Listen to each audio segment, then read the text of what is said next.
भारत का कुछ नहीं बिगाड़ा दुश्मन की तलवारों ने, और भारत को बर्बाद किया है भारत के गद्दारों ने। पृथ्वीराज के साथ यदि जयचंद गद्दारी ना करता,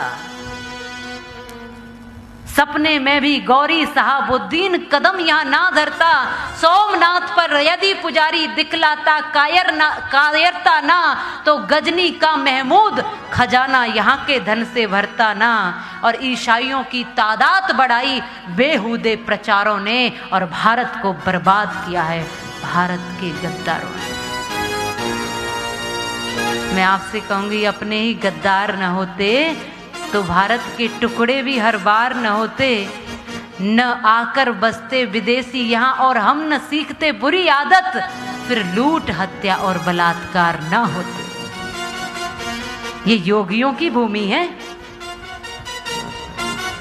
ये योगियों की भूमि है। यहाँ लूट हत्या और बलात्कार नहीं होते। ये विदेशियों की परंपरा सीख गए हो। महाराणा प्रताप, उनके भाले को याद करो और शिवाजी की तलवार को याद करो। आप सब शिवाजी को महाराज मानते हो, सब पूजते हो ना। कितने लोग हैं जो शिवाजी महाराज को मानते हैं, पूजते हैं? मुझे हाथ खड़ा करके बताइए। तो शिवाजी महाराज के उस अपार संघर्ष को, साहस को, और उनकी उस चरित्र की नींव को देख लो एक बार। लूट हत्या और बलात्कार नहीं होते, क्योंकि ये योगियों की भूमि, ये महाराजाओं की, ये बलियों की, ये बलवानों की, ये ऋषियों की भूमि है। बीजापुर पर फतेह करने के बाद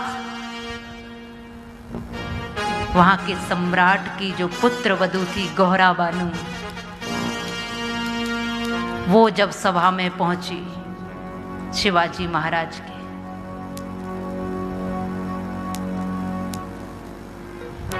क्योंकि ये नियम था कि जिस पर हमने विजय प्राप्त की उसकी सारी भूमि, सारा खजाना, सब कुछ उसका हो जाता था। जो उस राज्य पर फतेह करता था, विजय करता था, जो विजय प्राप्त करता था, जो हराता था, जीतने वाला वही शासक होता था, और सारी वस्तुएं उस शासक की होती थी। तो तमाम वस्तुएं महाराज के आगे लाई गई, और उसमें से एक ऐसी सुंदर वस्तु हम लेकर आए हैं। ये सभा में उनके कुछ अपने लोगों ने कहा कि आप उसको देखते प्रसन्न हो जाओगे। वो कौन सी वस्तु है? शिवाजी महाराज ने एकदम से पूछ लिया, ऐसी कौन सी वस्तु लाए हो वहां से? गौहरा बानू, जो सम्राट की पुत्र वधू थी, बड़ी सुंदर थी, बहुत रूपवान थी, उसको सामने खड़ा कर दिया। देखो महाराज, हम इसको लेकर आए हैं। अब ये आपकी गुलाम है, आपकी दासी है, अब ये आपकी वस्तु है। अब आपके लिए हम इस ऐसी वस्तु को लेकर आए, क्योंकि सब कुछ आपका है, आपने फतेह की है, विजय हासिल की है। तो शिवाजी देखते ही रह गए, बड़े गौर से देखा। वो बहुत सुंदर थी, बड़े ध्यान से देखा। वो थरथर कांप रही थी उस सभा में, क्योंकि वो जानती थी कि यहाँ मेरा अपना कोई नहीं है, शत्रुओं के बीच में खड़ी हूं, न जाने कौन सा व्यवहार मेरे साथ होगा। मैं अपनी मर्यादा कैसे बचाऊं, अपनी लाज कैसे बचाऊं, शत्रुओं के बीच में खड़ी हूं। वो कांप रही थी, और शिवाजी महाराज ने उसको बड़े ध्यान से देखा, गौर से देखा। खड़े हुए उसके पास गए और उसको प्रणाम कहकर उसके चरणों में लेट गए, और मां कहकर संबोधन किया। मां,